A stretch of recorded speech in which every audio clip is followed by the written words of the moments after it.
বন্ধুরা, ইউরোপীয় ইউনিয়ন যারা সবসময় আমেরিকার সাথে কাঁধে কাঁধ মিলিয়ে চলতো, আজকে তাদের সম্পর্কে এক ধরনের তিক্ততা দেখা যাচ্ছে। ডোনাল্ড ট্রাম্প ইউক্রেন ইস্যুতে যে অবস্থান নিয়েছেন এবং ইউরোপীয় ইউনিয়নের প্রতি যে মনোভাব দেখাচ্ছেন, তারই ফলস্বরূপ 27টা দেশের একটা বড় প্রতিনিধি দল বর্তমানে ভারতে আসছে।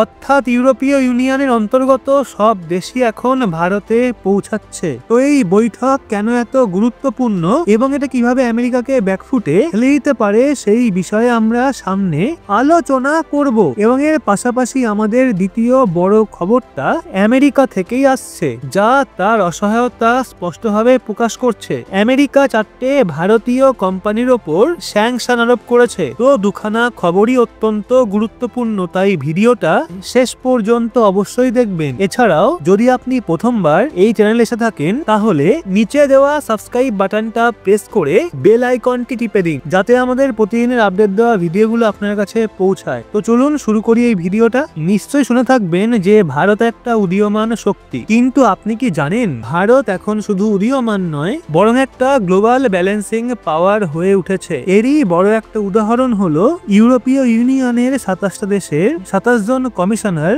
এবং ইইউ চিফের ভারত সফর। এটা প্রথমবার ঘটছে যে এত বড় একটা ইউরোপীয় প্রতিনিধি দল ভারতে আসছে। কিন্তু এখন প্রশ্ন হলো, হঠাৎ ইউরোপ কেন ভারতের দিকে ঝুঁকছে? কেন আমেরিকার পরিবর্তে ভারতকে অগ্রাধিকার দেওয়া হচ্ছে এবং এর ফলে ভারতের কি লাভ হতে পারে? তো দেখুন, আসলে এই বৈঠকটি trade and technology council TTC এর অধীনে অনুষ্ঠিত হচ্ছে, যেটা 2023 সালে প্রতিষ্ঠিত হয়েছিল।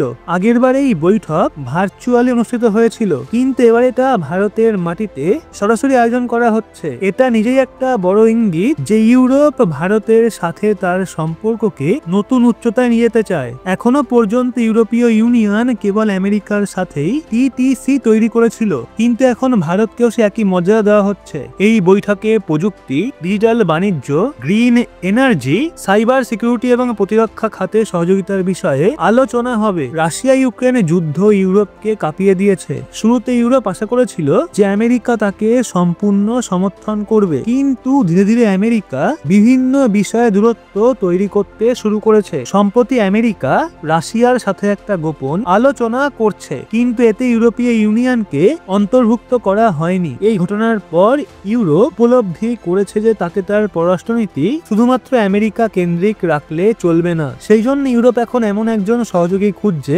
যে শুধু নির্ভরযোগ্যই নয়, বরং অর্থনৈতিক এবং প্রযুক্তিগত দিক থেকেও শক্তিশালী। এই কারণেই ইউরোপ এখন ভারতের দিকে তাকাচ্ছে। তো ইউরোপের বাণিজ্যিক সমীকরণে ভারত বনাম চীনের বিষয়টা দেখে নি। বর্তমানে ইউরোপীয় ইউনিয়নের সবচেয়ে বড় বাণিজ্যিক অংশীদার চীন, কিন্তু এখন ইউরোপ বুঝতে পারছে যে চীন তার অর্থনীতি এবং রাজনৈতিক স্টেবিলিটির জন্য হুমকি হয়ে উঠতে পারে। চীনের বেল্ট অ্যান্ড রোড ইনিশিয়েটিভ ইউরোপীয় দেশগুলোকে ফাঁদে ফেলছে। 2022 সালে দেখা গেছে কোভিড-19 এবং রাশিয়া ইউক্রেন যুদ্ধের কারণে ইউরোপের অর্থনীতি দুর্বল হয়ে পড়েছে। তাই এখন ইউরোপ একটা নতুন এবং নির্ভরযোগ্য বাণিজ্যিক অংশীদার খুঁজছে এবং ভারত সেই ভূমিকায় পুরোপুরি উপযুক্ত। 2023 সালে ভারত এবং ইউরোপীয় ইউনিয়নের মধ্যে মোট বাণিজ্য ছিল 12.4 লক্ষ কোটি টাকা, যেখানে চীন এবং ইউরোপের মধ্যে বাণিজ্য ছিল 7.9 লক্ষ কোটি টাকা। এর অর্থ ভারত ইতিমধ্যেই ইউরোপের জন্য একটা গুরুত্বপূর্ণ অর্থনৈতিক অংশীদার হয়ে উঠছে। এক্ষেত্রে ভারতের সম্ভাবনা এবং লাভ কি? যদি ভারতের সুযোগকে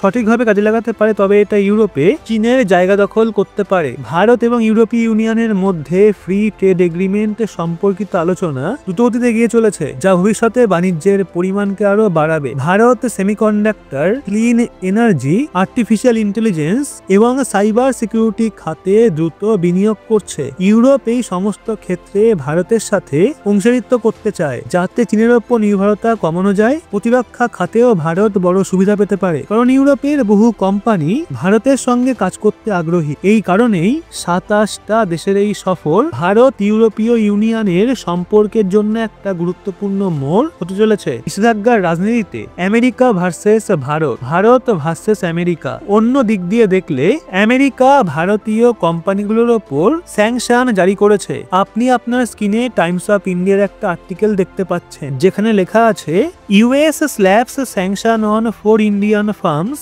for aiding Iranian oil sales. তো সেই কোম্পানিগুলো হলো Austin ship management private limited, BSM marine LLP, Cosmos lines INC, Flask maritime LLP. America treasury secretary Scott Bessent জানিয়েছেন যে ইরান তার তেলের ব্যবসা চালিয়ে যাওয়ার জন্য জাহাজ কোম্পানি এবং মধ্যস্থতাকারীদের এক গোপন নেটওয়ার্ক ব্যবহার করছে। এই স্যাংশন শুধু ভারতীয় কোম্পানিগুলোর ওপর নয়, বরং ইরান, মালয়েশিয়া, সিসিলিস এবং ইউএইর মোট 8টা কোম্পানির ওপরও স্যাংশন লাগানো হয়েছে। আমরা এবার দেখব এর ফলে বিশ্ব রাজনীতির কি পরিবর্তন হতে পারে। এই স্যাংশনের ফলে ভারত কূটনৈতিকভাবে বড় চ্যালেঞ্জের মুখে পড়তে পারে, কারণ তাকে ইরান এবং আমেরিকা দুই দেশের সঙ্গেই সম্পর্ক বজায় রাখতে হবে। বর্তমানে প্রতিটা দেশ ডোনাল্ড ট্রাম্পের রাজনৈতিক পদক্ষেপ এবং দেহভাষা পর্যবেক্ষণ করছে। জার্মানি, ফ্রান্স, চীন, রাশিয়া, ভারত এরা সবাই বড় দেশ। তাই আমেরিকা যদি তার আগ্রাসী নীতি অব্যাহত রাখে, তাহলে ঠিক যেভাবে